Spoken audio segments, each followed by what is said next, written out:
చేరిన మాట మిమ్మల్ని ఆలోచింప చేయాలి. ఆలోచింప చేస్తున్న మాట మీరు భక్తులో, భక్తిహీనులో, లేకంటే భక్తిని నటిస్తున్న వారము. ఎందుకంటే మనం భక్తిని నటిస్తున్నాము అన్న ఆలోచన కూడా మనకు తెలియనివ్వని గొప్ప డిసీజ్ సంఘంలోనికి వచ్చేసింది. అది దానే దేవుణ్ణి అనుకుంటూ తనే ఏం చేస్తూ ఉంటుంది అంటే పూజింపబడుతూ ఉంటుంది. మరి కల్తీ ఏదో తెలియాలి, మంచి ఏదో తెలియాలి, అసలు దేవుని మాట ఏదో తెలియాలంటే మీ మనసును వాక్యం మీద లగ్నం చేయటం చాలా అవసరం. ఏదో అలవాటు అనుకుంటూ ఆచారము మనం ఇది చేయడం ఆచారం అసలు కాదు. ఎందుకంటే ప్రపంచం భక్తిని చూపిస్తున్నట్టుగా అంధవిశ్వాసం అయితే మనం కాదు. మనం చూస్తున్నది, మనం నేర్చుకుంటుంది, మనం చెప్తాము అని బయలుదేరటానికి సంసిద్ధం అవుతుంది. మనము ఏనాటి నుండో సిద్ధంగా ఉండింది ఆయన రాకడ కోసం. ఇది క్లారిటీగా ఉండాలి సంఘానికి. ఆయన ఎప్పుడు వస్తాడు అనేది ఎవ్వరికీ తెలియని విషయం అయినప్పటికీ ఒక చిన్న క్లూ ప్రకారం మనం అలర్ట్గా ఉంటామన్న సదుద్దేశంతో ఆయన అన్నారు, దొంగ ఎప్పుడు వస్తాడో మీకు తెలియదు కదా, సో అంత అన్ఎక్స్పెక్టెడ్ వేలో నేను వస్తాను. సో మీరు తినేటప్పుడు, త్రాగేటప్పుడు, నడిచేటప్పుడు, పడుకునేటప్పుడు అసలు ఏది చేసినా నా నిమిత్తమే అనేటువంటి ఒక కంక్లూజన్కి మీరు రాకపోతే మీరు చేసే భక్తి మీకే విసుగు తెప్పిస్తుంది, చిరాకు తెప్పిస్తుంది, ఆలోచన నుంచి ప్రక్కకు నెట్టేస్తుంది, విరక్తి కూడా కలిగించవచ్చు దేవుని మీద. అంత డేంజర్ ఉంది భక్తిలో. కాబట్టి మీరు తీసుకునే ఆలోచన గురించి ఒకసారి నిర్ణయం తీసుకుని ఏం వింటున్నానో జాగ్రత్తగా చూసుకోవాల్సిన అవసరత మనపై ఉంది కనుక మీరు ఆలోచించండి. వాక్య పఠనంలోనికి వెళ్దాము. కీర్తనలు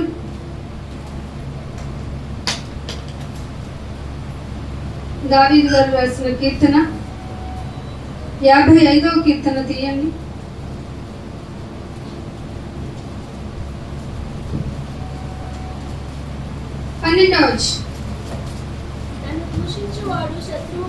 అందరూ అండర్లైన్ చేసుకోండి. దేవుని మాట మీతో మాట్లాడుతుంది. ఇక్కడ నిల్చున్న వారిని మీరు గుర్తించక్కర్లేదు, అవసరం కూడా లేదు. ఎవరికి ఏం కావాలో దేవుడు మాట్లాడుతున్నారు అని చెప్తున్నది జాగ్రత్తగా మీరు నాతో ఇలా ఎందుకు మాట్లాడుతున్నావు నాయనా, నాకు నేర్చుకోవాల్సింది ఏమన్నా ఉందా, మార్చుకోవాల్సింది ఏమన్నా ఉందా, నాకు ఆదరణ కలిగించడానికి ఏమన్నా ఉందా అని మిమ్మల్ని మీరు పరిశీలన చేసుకోవటానికి మాత్రమే రావాలి. చదువుతుంది 55వ కీర్తన 12వ. శత్రువైన ఎడల నేను దానిని సహింపవచ్చును. శత్రువు కదరా, వాడి క్యారెక్టర్ అంతే, వాడి బిహేవియర్ అంతే, వాడు నన్ను ఏం చేయడానికైనా సిద్ధపడేవాడు. కాబట్టి వాడి గురించి నేను పాజిటివ్ ఎక్స్పెక్ట్ చేయను. నా మీద మిట్టు పడువాడు అంటే నా మీద దూషణ చేసేవాడమని, నా మీద ఆలోచన చేసి చెడ్డగా చెప్పేవాడమని, నా గురించి ఏదైనా చెడు మాట్లాడేవాడు ఎవడై ఉంటాడంటే నా యందు పగబట్టినవాడు కాదు, అట్టి వాడైతే నేను దాక్కోవచ్చు. కానీ నా దగ్గర ఉన్నవాడు ఎలాంటి వాడు తెలుసా, నాకు ఎలా ఈ పని 13వ వచనం, ఈ పని చేసి నీవు నా సహకారివి, నా చెలికాడవు అని పైగా నాకు పరిచయస్తున్నాడు. దేవుడు నీతో చెప్తున్నాడు, నిన్నే నమ్ముకున్నాను నాయనా, నువ్వుంటే చాలా అంటున్నాను నాయనా, నువ్వు తప్ప ఏది వద్దంటున్నానా, నీవే దిక్కంటున్నాను అని నా మీద పూర్తిగా ఆధారపడ్డాను అంటూ నటిస్తున్నావా చెలికాడ? చెలికాడ అంటే ఏంటో తెలుసా, ది ఫ్రెండ్. ఇవాళ ఆగస్టు 3 ఏం చెప్తున్నారు, హ్యాపీ ఫ్రెండ్షిప్ డే అంట. ఫ్రెండ్షిప్కి బైబిల్ పెద్దపీట వేసిందండి, చాలా పెద్దపీట వేసింది. లోకంలో అనుకుంటున్నట్లు మన తల్లిదండ్రులు మనం సెలెక్ట్ చేసుకోలేము, మన బ్రదర్స్ని, సిస్టర్స్ని, ఈవెన్ మన బ్లడ్ రిలేషన్ ఏది మనం సెలెక్ట్ చేసుకోలేము. కానీ మన ఫ్రెండ్స్ని మాత్రం మనం సెలెక్ట్ చేసుకునే అవకాశం దొరికింది, వచ్చింది. ఇలాంటి చెలికాళ్ళు ఎలా ఉంటారు అంటే, లోకంలో ఉన్నటువంటి చెలికాళ్ళు ఫ్రెండ్స్ ఎలా ఉన్నారంటే, వాడు దూషిస్తున్నాడు అంటే అరే నువ్వు నా ఫ్రెండ్ కదా అని ఆశ్చర్యపోయే విధంగా ఉన్నట్ట. పైగా వాడు శత్రువు కూడా చెయ్యనటువంటి ఎక్స్పెక్ట్ అనేటువంటి ఘోరమైన యాక్షన్స్ వీడి మీద చూపిస్తున్నాడంట. మిట్టుపడి పగబట్టి ఉన్నాడంట. మీరు చాలా న్యూస్ వినండి, చూడండి. ఎవరు తీసుకువెళ్ళి ఇతనికి నాశనం చేశారు లేదా చంపేశారు అంటే ఫ్రెండ్సే. ఫ్రెండ్ అంతగా నమ్మితే ప్రాణం తీసేస్తారు. ఫ్రెండ్తో ఉండటం చాలా డేంజర్ అయ్యింది. ఎవరిని నమ్మాలి అసలు ఫ్రెండ్ అంటే అనేటువంటి క్వశ్చన్ మార్క్ ఈ రోజుల్లో వచ్చింది. ఫ్రెండ్ ఉండాలా ఉండకూడదా, ఫ్రెండ్తో పని ఏంటి అంటే బైబిల్ చక్కని సమాధానాలు ఇచ్చింది. ఒక మాట, నువ్వు శత్రువు అయితే నేను ఎక్స్పెక్ట్ చేస్తాను, వీరికి శత్రువు కాబట్టి చేశాడు కదా అని. నువ్వు ఏం చేసావు అంటే లోకపరంగా మనుషులే ఇంత నమ్మక ద్రోహం చేస్తున్నారు, నువ్వు ఇక్కడికి వచ్చేసావు. ఎక్కడికి? నేను లోకమాలిన్యం అంటించుకొనని వాడిని, కుట్రలు కుతంత్రాలు కోపాలు తాపాలు కొండగాళ్ళము అబద్ధికులము అవన్నిటి నుండి విడిపించుకొని అసహ్యము మోహము క్రామము క్రోధము అశ్వద్వర్గాలు కామ క్రోధ మోహ మదమత్యాలన్నిటిని విడిపించుకుని ఇక్కడికి వచ్చేసాను అనుకుంటూ లోకానికి వేరు చేశాడు నా దేవుడు అంటూ స్తుతి గీతాలతో ప్రార్థనలతో అతిశయపడుతూ భక్తిని చూపిస్తున్న మనలో తెలియని కనిపెట్టుకోలేని ఒక గుణం ఉండింది. అదే దేవుడిని ఎరిగాము అనుకుంటూ బ్రతుకుతున్న భక్తిహీనత. రక్తహీనత ఉంది అని ఎక్కడికి వెళ్తే తెలుస్తుందండి? Yes, exactly. కొంతమంది ఎక్స్పర్ట్స్ ఎలా చెప్పగలరు అంటే కళ్ళు చూసో లేకపోతే మన గోళ్ళు చూసో, టంగు చూసి చెప్పేవాళ్ళు కొంతమంది హాస్పిటల్ నుంచి ఉన్నవాళ్ళు చెప్పగలరు. కానీ కళ్ళు చూసి చెప్పారనుకోండి, బ్లడ్ లేదు, ముందు డాక్టర్ వెళ్ళగానే చూసేది నీ కన్ను ఇలా తీసి ఏముంది అని, మా బ్లడ్ లేదమ్మా అంటాడు. ఆ రక్తహీనత ఉంటే కూడా మనం బతికేయచ్చండి, ఏదో తర్వాత డాక్టర్ ఇచ్చిన మెడికేషన్ తోటో వేటో. కానీ భక్తిహీనత అనేటువంటి డిసీజ్ ఉందనుకోండి, అంటే భక్తి ఉందా లేదా, హీనత అసలు లేదని, భక్తులమే ఇక్కడికి వచ్చి హీనంగా ఉంటాం అనమాట. అది ఎవరికి తెలుస్తుంది హీనంగా ఉన్నాను? ఇక్కడ నేను నుంచొని చెప్తున్నాను, నా గురించి మీరు ఏమైనా చెప్పగలరు. పైకి కనిపించేవి నేను చెప్పే మాటలను బట్టి కొన్ని పనులను బట్టి, కానీ నా అంతరంగం చెప్పగలరా? అస్సలు చెప్పలేదు. నేను ఎంత అసహ్యంగా కనపడుతున్నానో నా అంతరంగాన్ని చూసేది ఎవరు? ఖచ్చితంగా ఆయనే. అంతరంగమే కాదండోయ్, అంతరంగము యొక్క ఆలోచనలు కూడా ముందే చెప్పేసేది ఎవరు?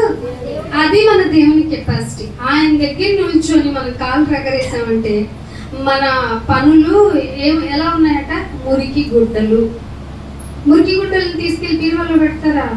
మరి ఆయన ఎందుకు పరలోకంలో పెట్టుకుంటాడు కదా? పెట్టుకోడు. సో ఆ మురికిని వదిలించుకోవాలంటే, తెలియని కనపడని ఆ మురికిని మనం వదిలించుకోవాలంటే ఆయన వాక్యం అనే సబ్బుతో మనం కడుక్కోవాలి. వాక్యం అనే ఉదక స్నానం చేయాలి, రోజు చేయాలి. కానీ మనము అందరికీ అనుకూలమైన సమయము ఒకటి ఏర్పాటు చేసుకుని మనం అందరం ఇక్కడ కూడుకున్నాము. సజీవ రాళ్ళమైన మనము ఈ ఇసుక సిమెంటు స్తంభాలు కలిగినటువంటి ఒక అండర్లో మనం కూర్చున్నాము.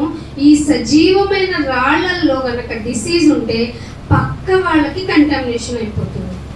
యాజ్ లైక్ కరోనా టైప్ అనమాట. తుమ్మిన దగ్గిన షేక్ ఇచ్చిన ఎలా అయితే డిసీజ్ వెళ్ళిపోయిందో అలాగే నీకు తెలియకుండా ఆ కంటామినేషన్ ఇంకొక భక్తుడికి ఇచ్చేసి భక్తిహీనతను ప్రకటించుకుంటాం. అలా జరగకుండా ఉండాలి అంటే నీ జీవితం ఎంత పర్ఫెక్ట్గా ఉండిందనేది చూసుకోవాలి. నువ్వు ఎంచుకునే విధానం, నువ్వు జీవించే విధానం ఎలా ఉందో చూసుకోవాలి. అందుకనే సామెతల గ్రంథము 27వ అధ్యాయము, సామెతల గ్రంథము 27వ అధ్యాయము 9వ వచనం. 27వ అధ్యాయము, తైలమును అత్తరును హృదయము సంతోషపరచునట్లుగా చెలికాని హృదయము నుండి వచ్చు మధురమైన మాటలు. ఏం రావాలట? మిమ్మల్ని మీరు అందరూ స్నేహితులుగా ఎంచుకోండి అని చెప్పాడు దేవుడు. ఇవన్నీ చెప్తే మళ్ళీ మీకు టైం అయిపోద్ది. కాబట్టి సంఘంలోనికి వచ్చిన వాళ్ళు ఒకరికొకరు సహోదరులమైన మనము ఎదుట వ్యక్తులతో మాట్లాడే విధానాన్ని మార్చుకోవాలంటుంది బైబిల్. ఎలా మార్చుకోవాలంటే నువ్వు మాట్లాడే మాటలు మధురముగా మాట్లాడితే బాధతోనో వేదంతోనో అలసిపోయి వచ్చిన ఇంకొక సహోదరుని హృదయం సంతోషపరచొచ్చట. అందుకనే మీ మాటలు మాట్లాడేటప్పుడల్లా ఉప్పు వేసినట్లు ఎట్లా ఉండాలి? మీరు రుచిగా మాట్లాడుతున్నారా? మరి రుచి ఉందా మీ మాటల్లో? సాల్ట్ వేసుకున్నది ఎవరో వచ్చి గోడ పగలగొట్టో అద్దం పగలగొట్ట వచ్చి మీ పేస్ట్లో ఏముందంటది? ఏం ఉపయోగం లేదు. పేస్ట్ ఉప్పు లేకపోయినా ప్రాబ్లం లేదు, కానీ మీ మాటలో ఏముండాలి? ఉప్పు ఉండాలి కంపల్సరీగా. ఉప్పు లేదనుకో ఎంత మాట్లాడినా అది గడగడగలాడు కాలం ఇబ్బంది పడుతుందా, వినసొప్పుగా ఉంటుందా, ఆపరని గోహ అనేట్టుగా ఉంటుంది. కాబట్టి మనం మాట్లాడేది మధురమైన మాట కలట. అది హృదయములో నుండి వచ్చు మధురమైన మాట హృదయాన్ని సంతోషపరచాలట. తైలంతో కనుక నువ్వు పెట్టుకుంటే, తైలంతో ఆయిల్ పెట్టుకుని హెడ్కి మసాజ్ చేయించుకుని, లేదంటే ఆయిల్ పుల్లింగ్ చేసుకున్నా నీకేమి ఎంత హ్యాపీనెస్ వస్తుందో, అదే మనిషిగా ఉన్న నీవు నీ నోట నుండి వచ్చే మాట ఎదుట వాని హృదయాన్ని. అలా ఉన్నారా విశ్వాసులారా? ఎదుటివారు కొరుకుపుండు, ఎదుటివారితో మాట్లాడేటప్పుడు ఆ మాట కొరుకుపుండు వాగినట్టు ఉంటుందా? వీడికి ఎట్లయినా టిట్ ఫర్ టాట్ వేసాను నేను, అంతే ఇచ్చాను కౌంటర్, అంతే గెలిచాం కదా, మన ఆత్మ సంతృప్తి పడింది కదా. కానీ దేవుడికి ఇష్టం లేదు. ఎదుటివాడు నిన్ను ఇబ్బంది పెట్టినా, ఎదుటివాడు నిన్ను డిగ్రేడ్ చేసినా, ఎదుటివాడు నీలో పాయింట్అవుట్ చేసి మాట్లాడినా యూ డోంట్ రియాక్ట్. అర్థమైందా? ఎందుకంటే నువ్వు చచ్చినోడి. బాప్తిసం తీసుకున్న వెంటనే ఏంటో తెలుసా, నువ్వు అన్నీ చచ్చిపోయాను, ఒక్కటే నిలిచి ఉంది నీ కోసం నేను బ్రతకటం. అది ఎలా బ్రతకాలంటే నన్ను చూస్తే ఎదుటి వ్యక్తి థింక్ చేయాలంతే. ఎలా ఉండేవాడు కదా, ఏంటి ఇంత మార్పు ఉంటుందా, దేవుడి మాట ఇంతగా మార్చేస్తుందా, అలా అని ఎవరైనా ఆలోచించే విధంగా నీ బ్రతుకు ఏమైనా చూపిస్తున్నావా? వచ్చేసాము ఆదివారం వరకే భక్తి అయితే అసలు ఆదివారం భక్తుల్ని దేవుడు కౌంట్ చేయడండి. ఫర్ యువర్ కైండ్ ఇన్ఫర్మేషన్, అది నీ సాటిస్ఫాక్షన్. బయట అన్యులకు ఒక దేవుడు ఉన్నాడు, మాకు కూడా దేవుడు ఉన్నాడు. ఆయన వాళ్ళు ఆరాధించడానికి జాతరకో తిరునాళ్ళకో లేదంటే ఏదో ఏదో చేసేసుకుని వెళ్తారు. నేను కూడా అంతే, నాకు దేవుడు ఉన్నాడు, మేము ఆదివారం కొలుస్తాం కాబట్టి వచ్చాను అని నీకు నువ్వు భక్తిని చూపించుకుంటున్నావు. కానీ దేవుడు చూపించమన్న భక్తి ప్రకారం నడవాలంటే రోజు రోజుకు ఈ లోకంతో ఏమైపోతుందో తెలుసా, నీకు ఇరుకు మార్గం ఏర్పడుతుంది. అందుకే దేవుడు ఏమన్నాడంటే ఈ లోక మాలిన్యము అంటించుకొనకుండా అనే మాట మీకు గుర్తుండిందా? యాకోబు 1:27లో ఏమంటాడు? నిష్కలంకమైన భక్తి ఏదన్నా కానీ సోన్స్ అని చెప్పి వెధవరాల ఇంటికి వెళ్ళి పరామర్శించడము, అనాథల్ని ప్రేమించడముతో పాటుగా ఈ లోక మాలిన్యము, లోకం అంటేనే జిడ్డు, అది అంటుకునేది, వదలదది, దాన్ని అంటించుకోకుండా బ్రతకాలి. ఆ బ్రతికే విధానం ఎలాగో నేను చెప్తా అని దేవుడు మనల్ని రమ్మన్నాడు. అలాంటి వారికే వాక్యం రుచిస్తుంది, అలాంటి వారికే వాక్యం మీద ఇంట్రెస్ట్ వస్తుంది, అలాంటి వారే వాక్యము అనగా దేవుడు నాతో మాట్లాడేది అని ప్రయారిటీ ఇవ్వాలనిపిస్తుంది. నువ్వేమంటావు? ప్రార్థన అంటావు. ప్రార్థనే ఉందండి, మనం చేస్తాం కదా, అది ఇంపార్టెంట్ కాదని కాదు, అది very very important in our life with every second అన్నట్టు. నాయన ఈ గాలిని ఇచ్చో, ఫ్యాన్ ఇచ్చో, ఇలా ప్రతి దానికి కృతజ్ఞతలు చెప్పడం మన డ్యూటీ, మన అవసరం కూడా. లేకపోతే ఆయన మనకి సదుపాయాలు కలగజేయకపోతే బయట ఎంతో మంది ఎన్ని విధాలు, ఎన్ని లోపాలతో ఉంటున్నారు, ఎన్ని బాధలతో ఉంటున్నారు ఒక్క రోజు ఫుడ్ కోసం. ఒకసారి అర్ఫన్ సెంటర్కి వెళ్ళండి, అర్ఫన్ హాస్టల్స్కి వెళ్ళండి, వాళ్ళు ఎవరైనా ఫుడ్ పెడతారని నైట్ నుండే ఆలోచిస్తారు. మనకి మార్నింగ్ లేవగానే బ్రేక్ఫాస్ట్, జ్యూస్లు, లిక్విడ్స్, సాస్లు, అబ్బాబా మనకి ఏం లేవు చెప్పండి. కదిలితే కోరుకుంటే అన్నీ చేసుకొని తిరుగుతాము, అన్నీ తింటాము. కానీ ఇవన్నీ ఇచ్చిన దేవునికి మాత్రం థ్యాంక్స్ గివింగ్ ఇవ్వాలి అంటే మన లైఫ్ పీరియడ్ సరిపోదు. కానీ దేవుడు ఏమంటున్నాడంటే నన్ను అదందరూ చేస్తారు, నన్ను నువ్వు ప్రైజింగ్ చేయాలంటే, నన్ను నువ్వు ఆరాధించాలంటే నీ యాక్టివిటీస్ మోర్ ఇంపార్టెంట్ అన్నాడు. మాటే ముందర అందరూ చెప్పేస్తారు. థ్యాంక్ యూ అనేది ఎంతసేపు అండి అనడం, కృతజ్ఞతలు ఇవ్వడం మాటతో చెప్పడం ఎంతసేపు అండి, కానీ నీ నీ యొక్క ఎక్స్ప్రెషన్ ఆఫ్ వర్షిపింగ్ అనేది నాకు క్రియతో కావాలి. పని చేసి చూపించు. మాటలు చాలే పోయి పని చేయి అంటావా లేదా? ఎందుకంటావు? ఎన్ని అరే వాడు పని చేయటం కాదు, ఎన్ని మాటలు చెప్పినా వాడు చెప్పే మాటని మనం తీసుకోవాలంటావా? పని చేస్తే దానికి రైట్ చేస్తావా? పని చేసిన వాడినే నువ్వు రైట్ అంటావు. అది ఎంత లోకపరంగా నిజమో, నువ్వు ఈ లోకమనే ఈ జీవన ఈ ప్రపంచంలో వెళ్తున్నప్పుడు నిన్ను నువ్వు ఎంతగా ట్రిగ్గర్ చేసుకుంటున్నావు లోకానికి దగ్గర అవ్వకుండా. లోకం అందరితో పండుగ వాతావరణంలో ఉండమంటది, నువ్వు ఉండకూడదు. అతి భక్తి నీకొద్దు, అతి దేవతారాధన అస్సలు చెయ్యకు, నాకు విరక్తదంటే అన్నాడు దేవుడు. పండుగ, అమావాస్య, విశ్రాంతి దినాల్లో ఎవరు నిన్ను పాయింట్ అవుట్ చేయకు. భక్తి విషయంలో నిన్ను నువ్వే సాధన చేసుకో. ఎవరు ఏ మనిషి యొక్క విధి విధానాలు నువ్వు మోరల్ చేసుకోకు. ఎందుకంటే ఎవడికి తోచింది వాడు చేస్తున్నాడు. ఇప్పుడు నేనేం మాట్లాడను. అందుకే ఒక చోట కొరింథీయులకు రాసిన పత్రికలో అంటాడు, ఇంటికి వెళ్ళిన తర్వాత చదవండి మొదటి పత్రికలో, ఒక దేవుని మందిరం ఎలా కట్టబడుతుందంటే, ఆత్మీయ మందిరం ఒకళ్ళు బంగారుతో కట్టే విధంగా వాళ్ళు క్రియలు చేస్తున్నారు, ఒకళ్ళు సిల్వర్తో ఈక్వలైజ్డ్ అయినట్టుగా వారు పనులు చేస్తున్నారు, ఇంకొకళ్ళు రత్నాలు రాసులతో కలిగినటువంటి ముత్యాలలాగా వాళ్ళు పనులు చేస్తున్నారు, కొందరు గడ్డి కర్ర వాటితో కూడా చేస్తున్నారు. దేవుని మందిరము వన్ డే వస్తుంది, అగ్ని చేత అన్నిటినీ కాల్చేస్తే ఏమేమి మిగులుతాయంటారు? రత్నరాసులు, వెండి, బంగారం మాత్రమే మిగులుతాయి. సో అప్పటి వరకు కలుపు మొక్కలు కూడా పెరుగుతూనే ఉండనియండి అన్నాడు దేవుడు. అర్థమైందా? గురుగులు కూడా పెరుగుతూ ఉంటాయి మీతో పాటు. సో ఆ గురుగులు మిమ్మల్ని ఆక్యుపై చేసి మిమ్మల్ని ఇన్ఫ్లుయెన్స్ చేసే ప్రభావం ఎక్కువ ఉంది. కాబట్టి భక్తి విషయానికి వచ్చేటప్పటికి ఎదుట వ్యక్తిని అనుసరించొద్దు. వాటి విషయంలో అలా వెళ్ళారంటే మీరు తప్పటడుగు వేసే ప్రమాదం ఉంది. భక్తిని ఆచరించాలి అంటే యాజ్ పర్ బైబిల్ ప్రకారమే మీరు వెళ్ళండి అన్నాడు. అందుకే ఇక్కడ ఏం చెప్తున్నాడు చదవండి ఒక మాట. మీ హృదయంలో నుంచి మధురమైనవి రావాలి. మాట మాట్లాడేటప్పుడు ఖచ్చితంగా దేవుడు చూస్తాడు, దేవుడు వింటాడు, నీ మాటల్ని లెక్క అడుగుతాడు.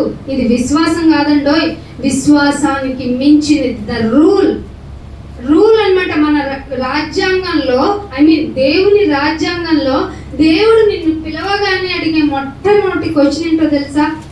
నీకు ఇన్ని మాటలు మాట్లాడే టైము ఛాన్స్ వచ్చింది, దీనిలో ఇన్ని ఫిల్టర్ చేస్తే నీకు నిరర్థకంగా మాట్లాడిన మాటలు ఇవి, వీటి గురించి ఎక్స్ప్లెయిన్ చేయి. ఏమనుకున్నారు? విమర్శనా దినమే. ఆ పేరే దినానికి ఏం పెట్టాడు? విమర్శనా దినం.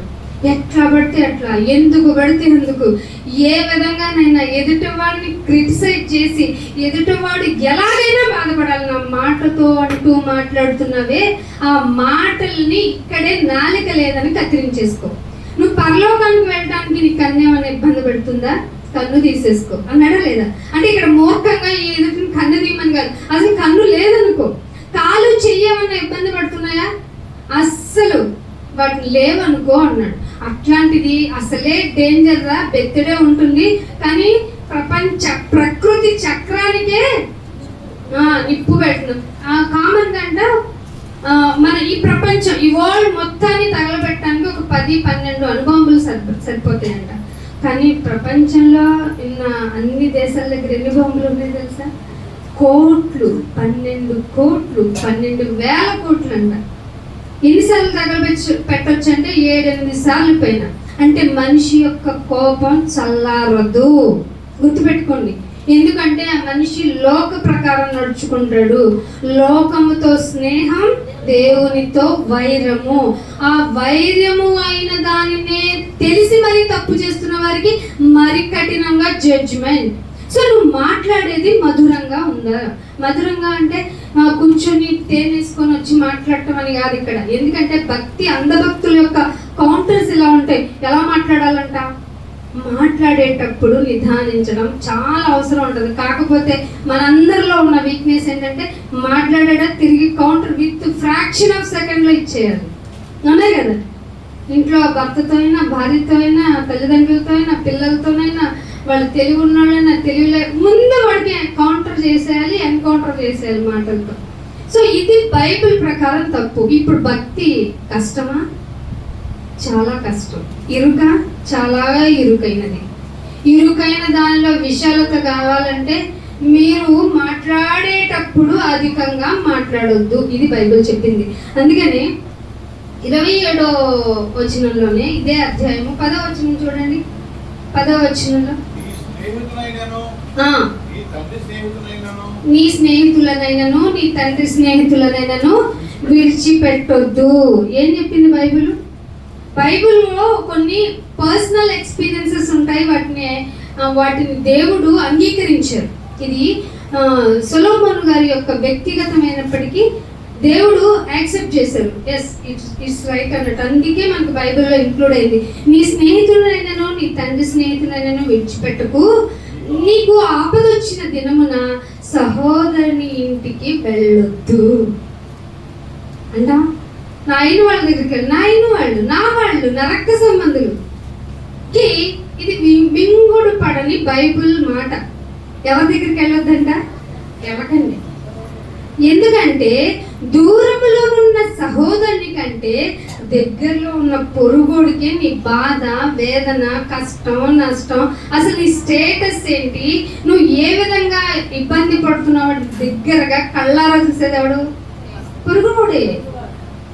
పొరుగువాడే. అస్సలు వెళ్ళకూడదు. రక్త సంబంధుల విషయంలో అది భక్తిని ఆచరించే వారైతే కొంచెం పక్కన పెట్టొచ్చేమో, కానీ ఆచరణలో ఉన్నామనుకున్న వాళ్ళకి మళ్ళీ డేంజర్ ఏంటంటే బైబిల్ అందుకేనండి అన్ని విధాల డేంజర్, ఎవరినైనా తెంపేస్తుంది. సో సహోదరుని ఇంటికి వెళ్ళే కంటే పొరుగు వాడి ఇంటికి వెళ్ళు అంది. మీకేమర్థం అవుతుంది? బైబిల్ దగ్గరికి వచ్చేటప్పటికి రక్త సంబంధాలకి ప్రయారిటీ లేదు. ఖచ్చితంగా చెప్తున్నా. ఎలా చెప్తున్నానంటే యేసు ప్రభు వారు ఉపన్యాసం చేస్తూ ఉన్నప్పుడు శిష్యులంతా హడావుడి చేస్తున్నారు. అమ్మ మీ మదర్ వచ్చింది, మీ బ్రదర్స్ వచ్చారు అంటే, నా తల్లి ఎవరు? ఎంత ఇబ్బంది పెట్టుంటారు ఆయన్ని, ఎంత బాధ పెట్టుంటారు. ఏమన్నా తెలుసా తల్లి? మదిలేనోడయ్యా ఆయన్ని. అసలు నాకు వచ్చిన ప్రవచనం ప్రకారం రాజులకు రాసయ్యా దేవత నాకు డైరెక్ట్గా చెప్పింది. దేవత డైరెక్ట్గా చెప్తే రాజు చేయాల్సిన పనులు చేయకుండా ఎక్కడికి వెళ్ళి కూర్చుంటున్నాడు? వ్యభిచారుల దగ్గరికి వెళ్ళి కూర్చుంటున్నాడు, మందు తాగే వాళ్ళ దగ్గరికి వెళ్ళి కూర్చుంటున్నాడు, అసలు మనం అంటరాని వాళ్ళము అని చెప్పే వాళ్ళ దగ్గర కూర్చుంటున్నాడు. ఈ వీడికేంటే వీడికి మధ్య ఏమన్నా పోయి ఉంటుంది అనింది. ఎవరు? అమ్మ మరియమ్మ. అలాంటి సహోదరులు కూడా ఏమన్నా సపోర్ట్ చేశారా అంటే, నీకు కావాల్సింది ఏమిటి? ఘనత కదా. పోయి సిటీలోకి వెళ్ళిపోయి నువ్వు చేయాల్సింది చేసుకో. ఎక్కడ సపోర్ట్ లేని ఆయన తన పని, నేను ఏ పని చేయడానికి వచ్చానన్నాడు? గ్రంథపు చుట్టలో వ్రాయబడిన ప్రకారము తండ్రి నీ చిత్తము, నీ పని, నీకు ఇష్టమైనది చేయడానికే నేను వచ్చాను అని ఆయన పని ఆయన చేసుకుంటున్నప్పుడు నా తల్లి ఎవరు, నా తండ్రి ఎవరు? నా తండ్రి చిత్తము, నా తండ్రి యొక్క ఇష్టము చేసేవారే నా తల్లి, నా సహోదరుడు అన్నారు. కాబట్టి మీరు ఎప్పుడు నేను చెప్తున్నాను ఏంటంటే, సహోదరులమే ఇక్కడికి వచ్చిన మనమే పరలోకానికి వెళ్తాం.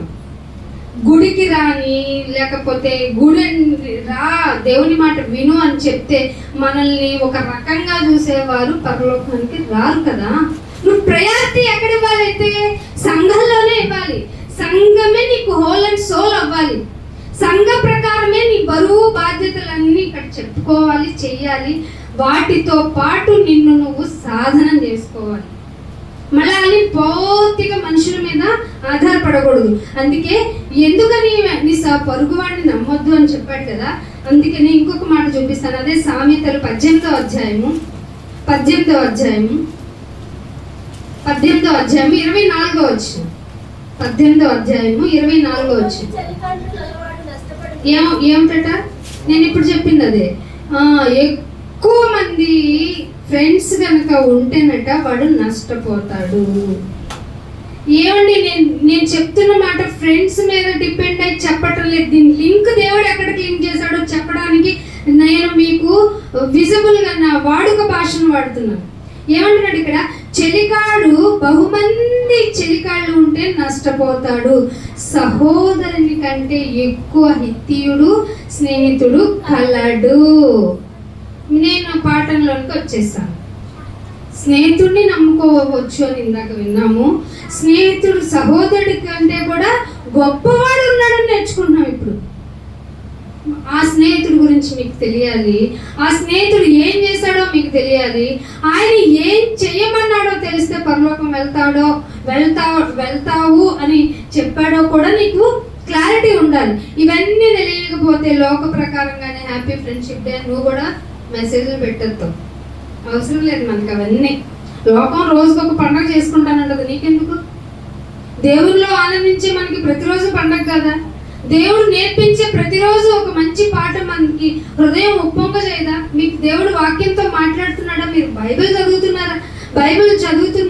బైబిల్ మాటలు వింటున్నా మీ హృదయంతో దేవుడు ఖచ్చితంగా మాట్లాడతారు. ఆ మాట ప్రకారంగా అది నువ్వు సరి చేసుకుంటూ ఉంటే, లేదంటే నీకు ఆదరణ కలిగించేది అయితే కనుక ఖచ్చితంగా నువ్వు హ్యాపీ ఫీల్ అవుతావు. అది నీకు ఒక పండగ వాతావరణమే. అది హృదయంలో ఉంటుంది తప్ప బయటికి కనిపించదు. ఒకవేళ నీ చుట్టూ ఇబ్బందుల పరిస్థితి కొలువు తీరి ఉన్నా, వ్యాధి, వేదన, రోదన, ఒంటరితనం నిన్ను వేధిస్తున్నా సరే అస్సలు భయపడవు, బాధపడవు. ఆయనే దిక్కు అనుకున్న నీకు ఆయన మాట నిన్ను ఎంత ఆదరిస్తుందో నీకు తెలియాలి. అందుకే వాక్యముని రుచి చూసి తెలుసుకోవాలి. ఏం చేయాలి? తిన్న ఆహార పదార్థాలు అంగిలి ఎలా రుచి చూస్తుందో చెవి మాటలను రుచి చూడాలి. అందుకే చెవి గలవాడు నిద్రపోవును గాక అన్నాడా? మన శరీరం బలహీనమైనదండి. అది కొంచెం నిశ్చలంగా ఉంటే పొజ్జమ్మా అంటుంది. వెంటనే నువ్వు లేవగొట్టాలి, దాన్ని చితగొట్టాలి, నలగొట్టాలి. విరిగి నలిగిన వానికి ఎవరి దగ్గరగా ఉంటాడు? సాతాను దూరంగా పోతాడు. దేవుడు ఆసన్నుడై ఉంటాడు, వెర్రి దగ్గరగా ఉంటాడు. ఎందుకు ఏడుస్తుంది నా బిడ్డ? అన్నీ తెలిసి ఎందుకు నలుగుతుంది నా బిడ్డ? ఎందుకు బాధపడుతుంది? ఎందుకు ఒంటరిని అనుకుంటుంది? అంటే నా మాటను మరిచిందా అంటూ వాక్యం ద్వారా మాట్లాడతాడు. తానే స్వయంగా కూడా మాట్లాడతారు. ఇది భక్తి పీక్స్కి వెళ్ళిన వాళ్ళ యొక్క అనుభవం. అందుకే ఏమంటున్నాడు ఇక్కడ, చదవండి ఆ మాట 24. బహుమంది చెలికాళ్ళు ఉన్న వాళ్ళ కంటే నష్టపోతాడు. సహోదరుడి కంటే ఎక్కువ హిత్తీయుడు అంటే ప్రియమైన వాడు, స్నేహితుడు ఒకడున్నాడు. ఆయన్ని మీరు వెతుక్కోండి, అప్పుడు మీకు ఒంటరి అవ్వదు. అందుకే 19వ అధ్యాయంలో కూడా ఒక మాట ఉంటుంది చూడండి, 7వ వచనంలో. 19వ అధ్యాయము 7వ వచనం. భేదవాడు తన చుట్టములందరికీ ఏంటి? అసహ్యుడు. అట్టి వానికి స్నేహితులు కూడా దూరస్తులు అవుతారు. వాడి మాటలు నిరర్ధకమైన మాటలు వెంటాడతాయట. కాబట్టి లోకంలో స్నేహితుడు నువ్వుగా ఉండాలన్నా, స్నేహితులు నీగా ఉండాలన్నా నువ్వు రిచెస్ట్ పర్సన్ అయి ఉండాలి. మనము దేవునికి ఎలాంటి వారని చెప్పండి? దేవుడికున్న ఆస్తితో పోల్చుకుంటే, అందుకే మనం పూజించేటప్పుడు అడిగేటప్పుడు, నాయన వేలనదు తైలం ఇమ్మంటావా? అయినా నీకు అది పించ్ ఆఫ్ డ్రాపే కదా నాయన. విస్తారమైన బళ్ళు ఇమ్మంటావా? అవి కూడా నువ్వు నీ క్రియేషన్ అయినాయి కదా నాయన. అసలు నేనే నీ క్రియేషను. నా బిడ్డనిద్దామనుకున్నా, నన్ను ఇచ్చుకుందాం అనుకున్నా, ఏది నీకు సాటి కాదు కదా నాయన అని అనుకుంటాం కదా. కానీ దేవుడు ఎవరితో ఫ్రెండ్షిప్ చేస్తున్నాడంటే, అంత పెద్ద మహా ఆస్తిపరుడైనటువంటి దేవుడు ఎవరితో ఫ్రెండ్షిప్ చేయాలనుకుంటున్నాడు మీకు తెలుసు? మనతో దీనులైన మనతో ఆయన సాంగత్యం చేయడానికి ఇష్టపడుతున్నాడు. అంటే ఇక్కడ లోక ప్రకారం ఫ్రెండ్షిప్ చేసే వారికి ఒక అర్హత అంటూ ఉండాలి. కానీ ఏ అర్హత లేని మనల్ని, ఎవరు లోకంలో కన్సిడర్ చేయని మనల్ని, ఒక చిన్న తప్పుకే మనల్ని భయంకరంగా క్రిటిసైజ్ చేసే ఈ మానవ సమాజంలో ఉన్న మనల్ని ఎవరు ఫర్గివ్నెస్ చేస్తానన్నారు? స్నేహితుడుగా. అర్థమైందా? ఎంత ఆ స్నేహితుడు, స్నేహం అనేటువంటి ఈ మాటలు మనకు వాడుక అయిపోయినాయి. కానీ ఆ స్నేహం అనేటువంటి ఆ వెయిటేజ్ దేవుడు చూపిస్తే తప్ప, అంటే ఎక్కడో ఇప్పుడు పిఎంఓ, సిఎంఓ లేకపోతే ఏ అధికారి కొడుకు నీ ఫ్రెండ్ అనుకోండి, ఎంత బాగా చెప్పుకుంటాం, ఎంత బాగా మాట్లాడుకుంటాం. నా ఫ్రెండ్ వాళ్ళ ఫ్రెండ్ రా, అని చెప్పుకో. అసలు దేవుడే నీ ఫ్రెండ్ అట. ఆ మాట చూపించి ముగిస్తాను నేను. ఆ దేవుడే నీకు ఫ్రెండ్ అట. దేవుడు నీకు ఫ్రెండ్గా ఉంటే ఆ దేవుడు జనులుగా గల మనం ఎంత గొప్పవాళ్ళం అంటే ఇక్కడికి రావడం ఎంత గొప్పదనో. ఏమండి, లోకంలో ఫ్రెండ్షిప్ డబ్బును బట్టి జరుగుతుంది. ఆ మీనింగ్ అది, దాని అర్థం. కానీ దేవుడు మనలో ఎంత ఘోరమైన పరిస్థితిని చూసి నేను నిన్ను ప్రేమిస్తున్నాను అన్నాడా లేదా? అందుకే నేను ఇంకొక మాట చూపిస్తాను. సామెతలు 13వ అధ్యాయము 20వ వచనం. జ్ఞానముతో సహవాసము చేయవాడు అదేలేండి, జ్ఞానము ఉన్నవాడే జ్ఞానంతోనే కదా చేస్తాడు. జ్ఞానుల సహవాసము చేయవాడు జ్ఞానం గలవాడు అవుతాడు. ఇక్కడ ఫ్రెండ్స్తో, ఏ ఫ్రెండ్తో నువ్వు ఫ్రెండ్షిప్ చేస్తున్నావు అనేది నీ కాలేజ్ స్కూల్లో తెలుస్తుంది, నీ ఆఫీస్లో తెలుస్తుంది, నువ్వు వెళ్ళే పనిలో తెలుస్తుంది. ఏది ఎవరికి చెప్పంగానే ఫ్రెండ్తో అన్నీ షేర్ చేసుకుంటాం కదా. ఎందుకని? అంత ప్రైవసీ ఉంటుంది ఇద్దరి మధ్య. మీకు బాగా ఫ్రెండ్షిప్ గురించి తెలియాలంటే ఒక ఇద్దరు జంట గురించి మీకు తెలియాలి. దావీదు, యోనాతాన్ తెలుసు కదా మీకు. యోనాతాన్ ఎవరి కుమారుడు? సౌలు ఎవరికి శత్రువు? దావీదుకి శత్రువు. కానీ 2వ సమయంలో అంటాడు దావీదు గారు, యోనాతాను నీతో నా ఫ్రెండ్షిప్ ఒక విచిత్రమైనది, స్త్రీలు కూడా ఇవ్వలేనటువంటి గొప్ప ప్రేమనిస్తున్నావు యోనాతాన్. అలాంటి ఫ్రెండ్ ఉన్నారా మీకు ఎవరన్నా? మోస్ట్ ప్రాబబ్లీ ఎవరు ఉండరు ఇలాగా. దావీదు ద లక్కీయెస్ట్ పర్సన్ కదా. అందుకే ఇక్కడ అంటున్నాడు, జ్ఞానులతో సహవాసం చేస్తే నువ్వు జ్ఞాని అవుతావు. ఇక్కడ నేను ఏం చెప్తున్నానంటే, నువ్వు జ్ఞానితో సహవాసం చేస్తే జ్ఞానిలా మాట్లాడు అంటే నువ్వు మాట్లాడే మాటలను బట్టి నీ ఫ్రెండ్ ఎవరో చెప్పేయచ్చు. అర్థమైందా? ఇంకేమంటున్నాడు, మూర్ఖుల సహవాసం చేస్తే అది. లోకంలో ఇలా చాలా మంది చెడిపోయారు. అర్థమైందా? మరి మన సహవాసం ఎవరిది? మన సహవాసం ఎవరితో ఉండింది?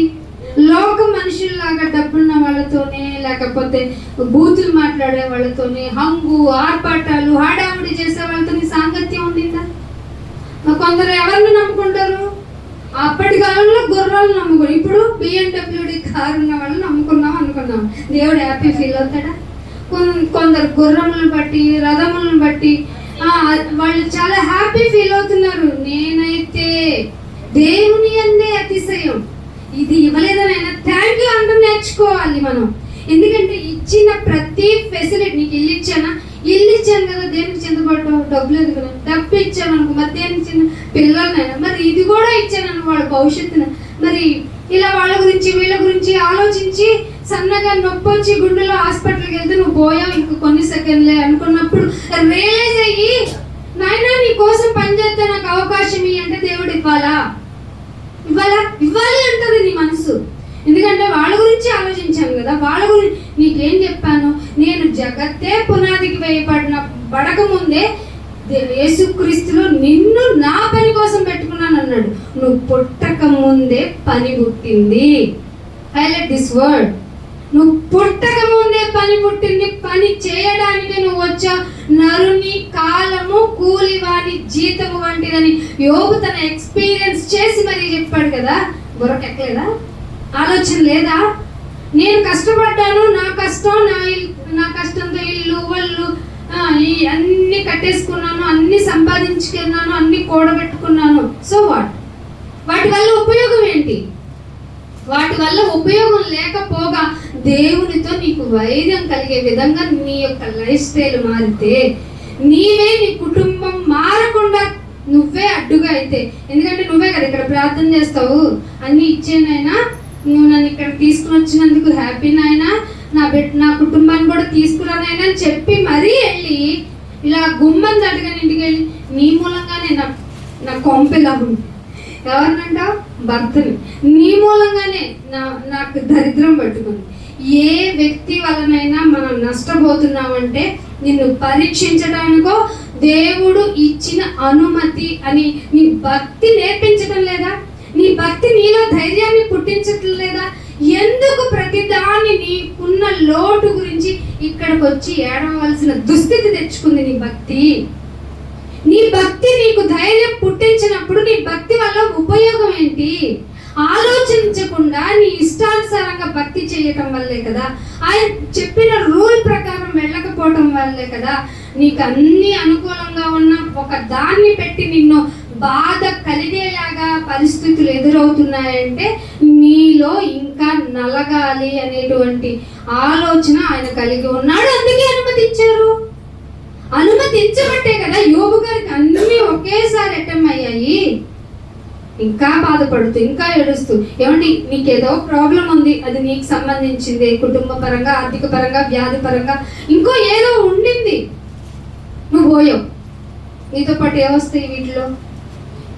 ఏదన్నా వస్తుందా చెప్పండి? ఏది రాదు. నువ్వు గొడవ పెట్టుకున్న శత్రువులు కూడా ఆ రోజు వచ్చి ఏడుస్తారు కదా. ఇంకెందుకు వైరపడటం? అసలు నీ శత్రువు వాడు కాదు, నీ శత్రువు అపవాది, వాడు ప్రయాణిస్తే వీళ్ళు ఇలా గేమింగ్ చేస్తున్నారు, ప్లీజ్ వాళ్ళు క్షమించే అని చెప్పింది బైబిల్. బైబిల్ శత్రువుని ప్రేమించమంది ఊరికి గుడ్డిగా ఏది చెప్పదు. సాతాను ఆకాశ మండలంలో ఉన్నటువంటి సమూహము ఎవరైతే భక్తిహీనులుగా ఉంటారో వాళ్ళని ప్రేరేపిస్తుంది. వాళ్ళని ఇలా మాటను, వాళ్ళని ఇలా అడిగి చూడు, వాళ్ళని ఇలా ఎగ్జామ్ చేయి, వాళ్ళల్లో ఉన్నటువంటి బలహీనత చిటికలో బయటకు వస్తుంది. అది కోపమా, తాపమా, ఇంకేదైనా అవ్వనివ్వండి. అందుకే దేవుడు ఏమన్నాడంటే ఫస్ట్ ఫ్రూటనింగ్స్ లో ఏం చెప్పాడు తెలుసా? దీర్ఘశాంతము. అది అసలు శాంతం అన్నా ఉండిందా మనకి? శాంతి ఎవరు అడిగే స్టేజ్ లో ఉంది ఇప్పుడు సమాజం. దీర్ఘశాంతం వరకు వెళ్ళావా? ఇది భక్తి సాధనలో ది ఫస్ట్ స్టెప్. ఇది మనం ఎప్పటి వరకు చేయగలం? ఎప్పటితో అయిపోతుంది?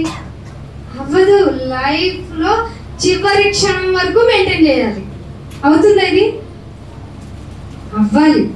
అలా బిక్కమొహం లేకండి, దీర్ఘశాంతం మాకు సూటబుల్ కాదని చెయ్యాలి. అయితే పరీక్షించుకోవడం అంటే ఎగ్జామ్ లాస్ట్లోకి వీకెండ్లోకి వచ్చిన తర్వాత పరీక్ష ఎవరికి పెడతారండి? అన్ని మార్కులు బాగా వచ్చండి, మేము బాగా ప్రిపేర్ అయ్యామని అన్న వాళ్ళకే కదా. మరి ప్రిపేర్ అయ్యే కదా వచ్చాం, మేము భక్తులు అనుకునే కదా మనందరం ఇక్కడ చేయడం. అయితే పరీక్షించుకుంటున్నారా? శాంతమే లేని నాలో దీర్ఘశాంతం కోసం చూస్తున్నావా తండ్రి? నిన్ను నేను నిరాశపరిచాను, దయతో క్షమించే నేను. ఎవరైనా మాట అంటే నాకు వెంటనే రియాక్షన్ వచ్చేస్తుంది, దయతో క్షమించేది నేను. ఇదిగో బల్ల తీసుకుంటున్నాను, నీ బిడ్డ ఎంతగా దీర్ఘశాంతం చూపించారు, ఎంత ఓపికను చూపించారు. ఆయన జ్ఞాపకం చేసుకోమంటే ఆయన పడ్డ శ్రమను చూసి ఏడవడం నేర్చుకున్నాను. ఓకే, నిజమే, ఒక మనిషిగా నా తప్పుల గురించి ఇంకొకళ్ళు అన్యాయంగా బాధపడటం ఏంటన్న ఒక భావనతో ఏడ్చుంటానేమో. కానీ నీకు కావాల్సింది నేను ఎలా బ్రతకటం అంటే దీర్ఘశాంతము. అది నీ క్యారెక్టర్ కదా. దేవుడు దీర్ఘశాంతంతో దినమెల్లా చేతులు చాపుతున్నాడంట. నీ బిడ్డ కోసం ఒక అరగంట చేతులు చాపి అలాగే ఉంచు. మరి చేతులు పడిపోతున్నాయి వచ్చేరా అంటాం, అవునా కదా? నీకే ఓర్పు లేదు, నీకే ఓపిక లేదు, కానీ దేవుడు మాత్రం కొనకూడదు, నిద్రపోకూడదు, మళ్ళీ ఆయన లేపాలి నిన్ను. ఇలా ప్రతి దానికి సున్నితమైపోయి చిన్న గొర్రె పిల్లని అనుకుంటూ జీవితకాలం అంతా చిన్న గొర్రె పిల్లవేనా నువ్వు? ఇంకా మారవా? బలమైన ఆహారం తినవా? పునాదుల్లోనే ఉంటావా? ఇంకాను శాంతం నేర్చుకోవు, దీర్ఘశాంతం రాదు, ప్రేమ లేదు, ఇంకా చాలా మిగతా ఉన్న 8 ఫ్రూట్స్ ఏం చేస్తావు? జీవిత కాలం సరిపోదు వీటి సాధనలో. అందుకనే స్నేహితుడు ఎలా ఉన్నాడు చూపించాడు మోరల్గా. ఆ స్నేహితుడు ఎలా ఉన్నాడో, ఎలా ఉంటే ఆ స్నేహితుడిని యాక్సెప్ట్ చేయతో చూసి ముగిస్తాను. సామెతల గ్రంథము 17:17 చూడండి ఎలా ఉంటుంది. నిజమైన స్నేహితుడు అయితే వాడికి డిసీజ్ వచ్చిన, బాధ వచ్చిన, వేదన వచ్చిన, అప్పులు పాలైపోయినా వదిలి పెట్టరు. ఉన్నారు అలాంటి వాళ్ళు ప్రపంచంలో ఒక్కరిని చూపించండి, ఒక్కరిని. వాడు నష్టపోయాడు రా, ఒకప్పుడు నా ఫ్రెండ్, ఎందుకు ఇప్పుడు నష్టపోయాడు కాబట్టి నా ఫ్రెండ్ కదా. ఒకప్పుడు వాడికి ఇష్టానుసారంగా తిరిగాడు రా, వాడికి కంటామినేటెడ్ అయిన డిసీజ్ వచ్చింది, రోగం వచ్చేసింది, HIV లాంటిది. సో నేను ఇప్పుడు వాడితో ఫ్రెండ్షిప్ చేయట్లా, ఎందుకంటే ఆ రోగంలోకి వచ్చేస్తుంది కాబట్టి. కానీ ఇక్కడ బైబిల్ ఏం చెప్తుంది? నిజమైన స్నేహితుడు విడువక ప్రేమించును, దుర్దశలో, పిచ్చి పరిస్థితుల్లో కూడా ఆ సహోదరుడు నీతోనే ఉంటాడు. అట్లాంటి వాళ్ళు ఉంటే చూపించండి. ఎవ్వరు లేరు. ఒక్క దేవుడే. అసలు పైగా నువ్వు దుర్దశలోనికి వెళ్ళిపోతావని నువ్వు పుట్టక ముందే తెలుసుకొని బలియాగం చేయించాడే స్నేహితుడి తండ్రి. ఆ స్నేహితుడు పరిచయం చేయడం ముఖ్యం. యోహాను సువార్త 15వ అధ్యాయము, యోహాను సువార్త 15వ అధ్యాయము అండర్లైన్ చేసుకోండి. 15వ అధ్యాయం 13వ వచనం. తన స్నేహితుల కొరకు పీక్ లెవెల్లో హెల్ప్ చేసేది ఏమన్నా ఉందంటే ప్రాణం ఇచ్చేయడం. ఆస్తిని ఇవ్వచ్చు, ఇంకేదైనా చేయొచ్చు, ఫ్రెండ్ ఇవ్వచ్చు, తనకున్నది సగం ఇవ్వచ్చు, తనకి హ్యాపీనెస్ ఇవ్వచ్చు. అరే ఫ్రెండ్ రారా మనం బయటకు వెళ్దాం, అలా రౌండ్ వేసి వద్దాం, ఒక పెగ్గో లేకపోతే ఒక రైడో, ఇలా షేరింగ్ చేసుకోవచ్చు. ఇవన్నీ ట్రాష్ అండి, ఇవన్నీ నమ్మకండి. స్నేహితుడు అంటే నీకు ప్రాణం పెట్టేయాలి. ఆ ప్రాణాన్ని ఎవరన్నా తిరిగి ఇవ్వగలరా? ఎవరు కానీ ప్రాణం పెట్టేశాడు. ఎవరో మీకు తెలుసు, ఆయన స్నేహితుడు, ఆయన ఫ్రెండ్. నిజమైన స్నేహితుడు తన ప్రాణము పెట్టువానికంటే ఎక్కువ ప్రేమ ఇంకెవ్వడూ ఇవ్వలేడు. నీ కోసం ప్రాణం పెట్టేవాడంటే ఇక వాడు ఎక్కువ ప్రేమించినట్టే. కానీ ప్రపంచంలో ఎక్కడ అలా జరగలేదు. జరిగినా వాటి వెనుక కొన్ని స్వార్థపూరితమైన ఆలోచనలు ఉండొచ్చు, లేదంటే దాన్ని కన్సిడర్ చేయడానికి అక్కడ పరిస్థితులు ఏమన్నా అనుకూలించవచ్చు. కానీ నిష్పక్షపాతంగా ఫ్రెండ్ గురించి ఏమీ ఆలోచించకుండా ప్రాణం పెట్టేంత ప్రేమ ఏ స్నేహితుని దగ్గర లేనే లేదు. నేను మీకు ఒకటి చెప్తున్నాను రా. కింద వచ్చిన నేను 14వ వచనంలో, నేను మీకు ఆజ్ఞాపించిన వాటిని నేను మీకు ఆజ్ఞాపిస్తూ, 1 కొరింథీయులకు రాసిన పత్రిక 11వ అధ్యాయం 22వ వచనంలో ఏమంటాడు? దీన్ని నేను మీకు ఇచ్చేస్తూ ఏదో ఇచ్చేస్తున్నానని అనుకోకండి, ఇది ఆజ్ఞగా ఇస్తున్నాను అన్నాడా లేదా? ఎక్కడికి లింక్ చేశాడండి? బైబిల్ ఎక్కడికి లింక్ చేశాడు? నేను మీకు ఆజ్ఞాపించిన వాటిని చేసిన ఎడల, చదివిన ఎడల అని లేదు, చూసిన ఎడల అని లేదు, చేసిన ఎడల మీరు నాకు ఫ్రెండ్స్ అయి ఉంటారు. ఎవరు చెప్పారండి? పిఎం కాదు, సీఎం కాదు, the most power of supreme ఎవరైనా గాడ్. ఈ మన దేవుడు అనేది కూడా మనం తగ్గించుకోవాలేమని నా అభిప్రాయం. మొన్న ఇక్కడ ఎట్లాగే ఆటోలో వెళ్తున్నాం, ఫ్రెండ్తో మాట్లాడాల్సిన అవసరం ఏర్పడింది. మన దేవుడు అయితే బాగా చూస్తారు కదా. మన దేవుడు పక్కనేమో అన్ని రాళ్ళుంది, ఆటోలో డిస్కషన్ సాగుతుంది దేవుడి గురించి. మన దేవుడు అంటుంది, మన దేవుడు ఒప్పుకోడు కదా అంటుంది. దేవుడు మా అందరికీ ప్రభువే కదా. ఎందుకండి అంత సెల్ఫ్ స్వార్థం? మన దేవుడే కానీ అందరికీ దేవుడు. ఆయన దేవుడు ఎంత మంచివాడు అంటే పాపులను కూడా ప్రేమించేంత. నువ్వు ప్రేమిస్తావేంటి? నీ భార్యలో ఏదో లోపం దొరికింది, వదిలేస్తావా, పట్టుకుంటావా? ఖచ్చితంగా చించి చేండాలం మామూలుగా వదిలిపెడతావేంటి? ఎందుకంటే నీ భార్య అంటే ఇలా ఉండాలి. భర్తలో ఏదైనా లోపం దొరికింది, నెవర్ బీన్, కోర్టుకి ఇచ్చేస్తాను అంతే అంటుంది. అంతే. మనకి ఎందుకంటే చట్టాలు మనకు చాలా చుట్టాలు అయిపోయాయి కాబట్టి. కానీ మనలో అణువణువు లోపమేనండి. మనలో అణువణువు లోపమే. ఒక్క లోపం ఇంటి వాళ్ళ అందరు కుటుంబ సభ్యులను బట్టి నేను ఆ టైంలో తప్పు చేశాను అని చెప్పండి, తర్వాత కూడా నేను ఇలా చెప్తారు. అవునా, ఇప్పుడు ఇట్లాగే ఉన్నావా? దేవుడు ఏమన్నాడు తెలుసా? నీ పాపములు ఇక ఎన్నడూను జ్ఞాపకం తెచ్చుకుంటారా. ఇది కదా ఫ్రెండ్షిప్ అంటే. ఇలా కదా ఫ్రెండ్ ఉండాలి. ప్రేమ చూపించడం కాదండి బాబు, ప్రాణం పెట్టేంత ప్రేమ. నిన్ను కూడా నా ఫ్రెండ్గా ఉంటావా అని అడిగాడు. అయితే ఏం చేయమంటావు నాయన? నువ్వు చేసే త్యాగం ముందు నువ్వు అడిగినవి చేయటం, అసలు ఏం అడుగుతావో చెప్పు, నీకు చేసేస్తానంటే. నేను కొన్ని ఇన్స్ట్రక్షన్స్ ఇచ్చానన్నా, నేను చెప్పిన వాటి ప్రకారం చేస్తే నువ్వు నా ఫ్రెండ్వే. ఏం చేయమంటావు?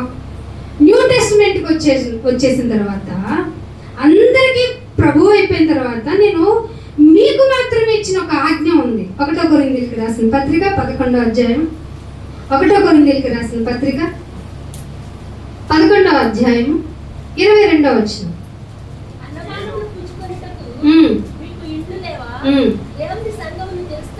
అది 23 చదవండి. నేను మీకు అప్పగించిన దానిని ప్రభు అంటే రాజు. యేసు రాజు, క్రీస్తు అనగా అభిషక్తుడు. యేసు ప్రభువారి వల్ల పొందుకున్నాడట దీన్ని. నేను మీకు అప్పగించిన దానిని ప్రభువు వలన పొందితిని. సో వాటినైనా ప్రభువైన యేసు తాను అప్పగింపబడిన రాత్రి ఒక రొట్టెను ఎత్తుకొని కృతజ్ఞతాస్తుతులు చెల్లించి. ఏమంటే రొట్టె తీసుకుంటున్నప్పుడు మీకు నేర్పించిన ట్రెండ్ నేను చెప్తానండి.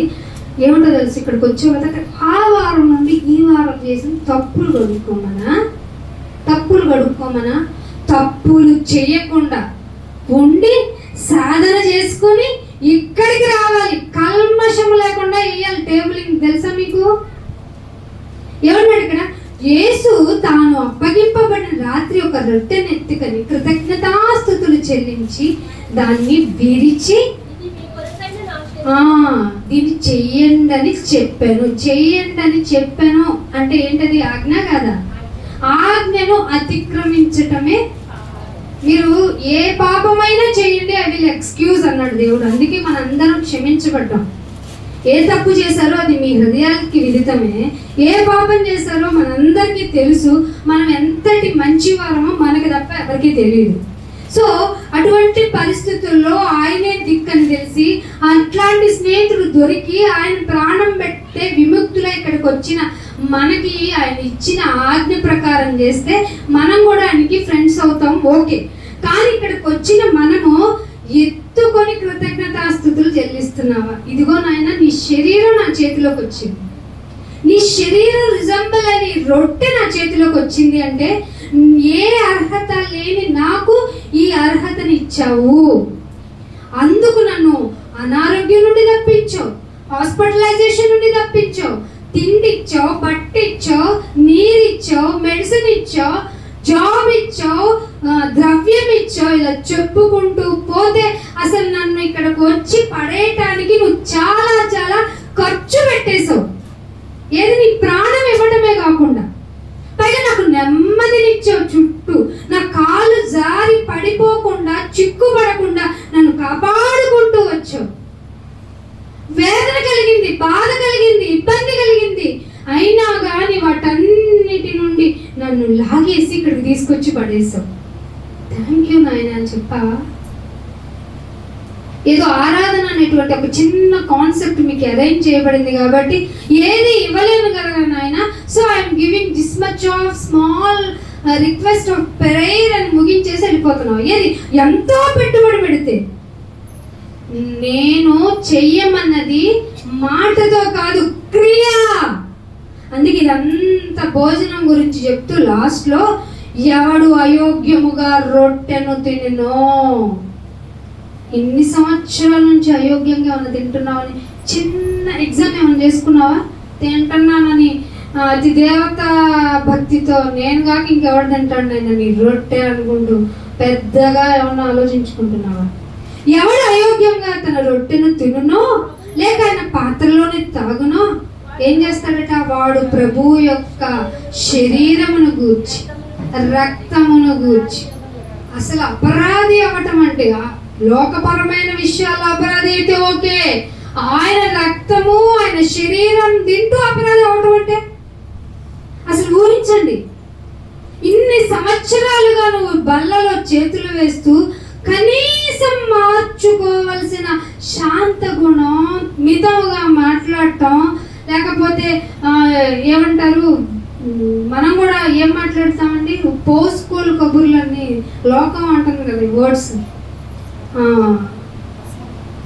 ఏదో మాట కావాలి, ముసలమ్మ ముచ్చట్లు. ముసలమ్మ ముచ్చట్లు అంటే అన్ని తీసుకెళ్ళి ఆడవాళ్ళకి చెప్తారు కాదు. మీరేం చెప్తారు? సోషల్ మీడియాలో ఏం పోస్టులు పెడతారు? ఫ్రెండ్స్తో ఏం మాట్లాడతారు? మీ కొలీగ్స్తో ఏం మాట్లాడతారు? ఇంత కట్టాను, నా భూమి ఇంత రేటు ఉంది, ఇప్పుడు అంత అయ్యింది, ఇది కొన్నాను, ఎంత అయ్యింది, పిల్లకి పెళ్లి చేశారు, పెద్దోడికి వాడు మనవరాలకి బాగుసారు చేశారు. మనం కూడా డప్పములు, దాన్నే డంబము, జీవపు డమ్మలో మింగిల్ చేసేసింది. ఇలాంటివన్నీ చిన్న చిన్న తీసుకెళ్ళి మూడిట్లో సెగ్రిగేషన్ చేసేసింది శరీరాశ. కోరుకున్నది కొనేసుకున్నావు, కోరుకున్నది వేసేసుకున్నావు. కోరుకున్నది ఏం కోరుకుంది? నేత్రాశ వల్ల కోరుకున్న ఈ శరీరాశ, జీవపడంబం, ఈ మూడు దేవుడు చేయలేదు. దేవుడికి సంబంధం లేని విషయాలు మూడు నీలో ఉన్నాయి. అందుకే అపరాధి అవుతున్నావు. శరీరం తింటూ ఆయన రక్తము త్రాగుతూ అపరాధి అవుతున్నావు. అందుకే నీకేం మార్పు లేదు. ఇన్ని సంవత్సరాలు గుడికొచ్చినా నీలో మారని గుణాలు పాతుకుపోయి ఉన్నాయి. అందువల్లే నీ వల్ల ఇంకొకరు మారటంలా. నిన్నెళ్ళి ఇవన్నీ మార్చుకొని నా మాట, నేను చేసిన త్యాగం, నీతో ఫ్రెండ్గా ఉంటానని నీకెంత వాల్యుబుల్ అనిపించిందో అది వెళ్ళి ప్రచురణ. ఇది మర్చిపోతావు. అడ్వర్టైజ్ ఎలా చెప్తావు? ఇంట్లో ఉండి చెప్తావా? బయటకు తీసుకెళ్ళి చెప్తావా? సంఘ కార్యక్రమాలు, బయటకు వెళ్ళలేని కార్యక్రమాలు అవి సంఘం కానీ కాదు. దేవుడు మాటను బట్టి చెప్తున్నా, మీ క్రియలు బయటికి వెళ్ళాలి. మనలో మనమే కొట్టుకు చేస్తే ఉంది. నా దేవుడు గొప్ప, నా దేవుడు చెప్పినా గొప్పే, చెప్పకపోయినా గొప్పే.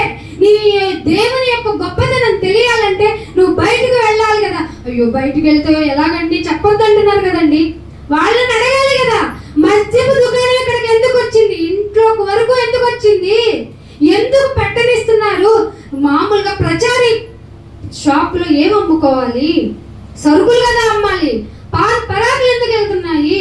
అవి మనిషిని క్యాన్సర్ వరకు తీసుకెళ్తున్నాయి కదా. ఎందుకు ప్రాస్టిట్యూషన్ జరుగుతుంది అని అడగండి. మమ్మల్ని ఎందుకండి అడుగుతారు అని అడిగే శక్తి లేనప్పుడు, మాట్లాడే ఇది లేనప్పుడు నీ మీద పెట్టుబడి పెట్టడం అవసరమా? తీసేయి అన్నాడు.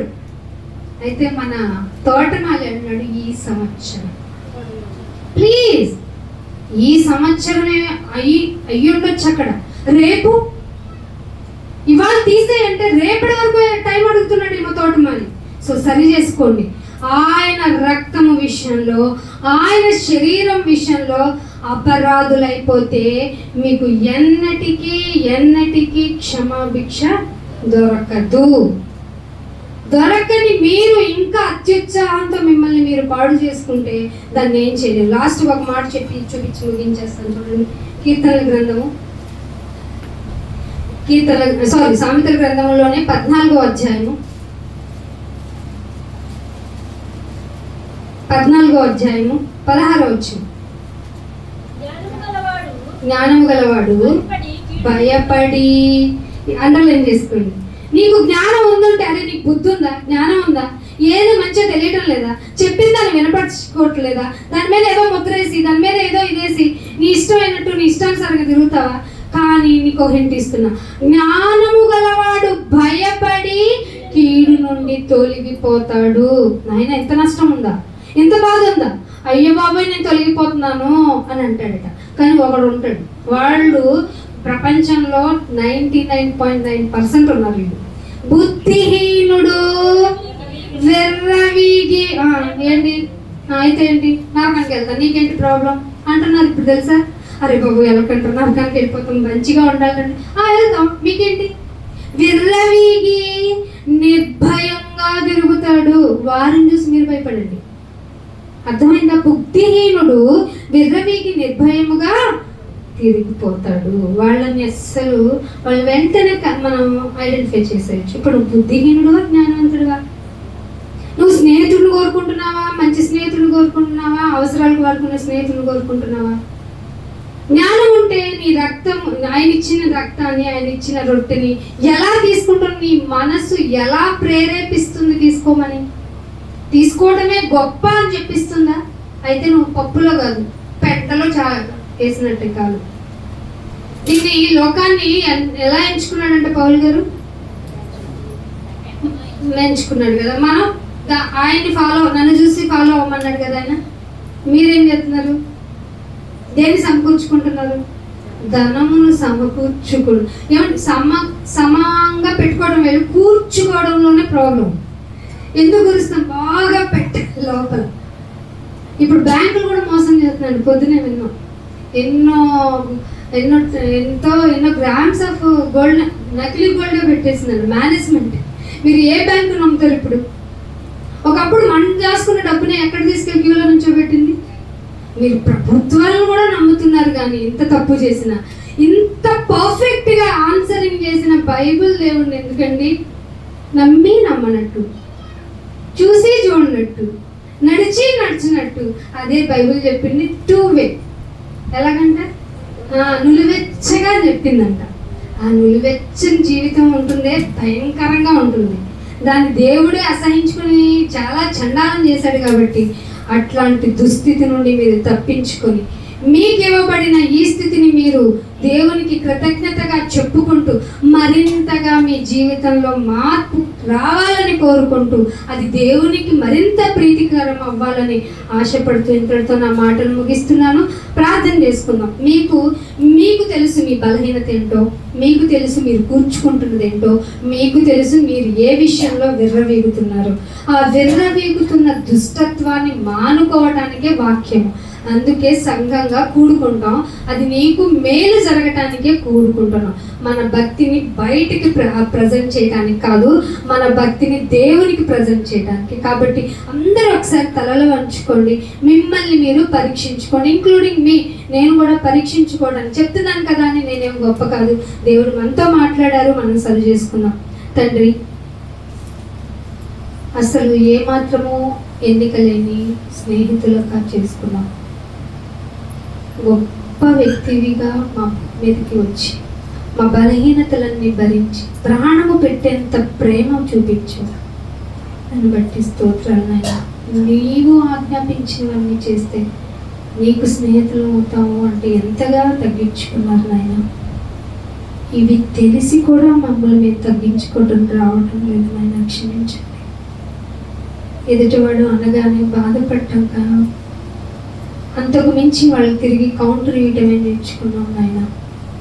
మాకు అదే తెలిసింది. మా భక్తి మాకు ధైర్యాన్ని నేర్పించడం కాకుండా ఇలాంటి తెలియని వేషధారాన్ని నేర్చేసుకున్నాం నాయన. దయతో క్షమించండి, మార్చుకుంటాం నాయన.